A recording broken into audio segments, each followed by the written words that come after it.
ರಾಜ್ಯದಲ್ಲಿ ಇವತ್ತು ಜನತಾದಳ ಪಕ್ಷಕ್ಕೆ, ಜನತಾದಳ ಅಭ್ಯರ್ಥಿಗಳಿಗೆ, ಜನತಾದಳ ಕಾರ್ಯಕರ್ತ ಬಂಧುಗಳಿಗೆ ಒಂದು ಸಂದೇಶವನ್ನ ಕೊಟ್ಟಿದ್ದಾರೆ. ಆ ಸಂದೇಶ ಏನಪ್ಪ ಅಂದ್ರೆ,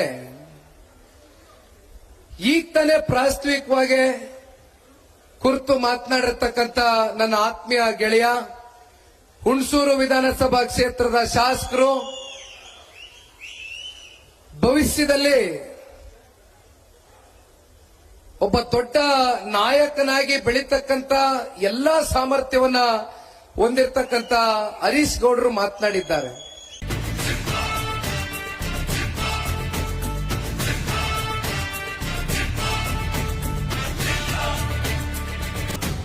ಸಿಡಿ ಸಿಡಿಯುವ ಸಿಡಿಲಿನಲು ಅಂಜದೆಯೇ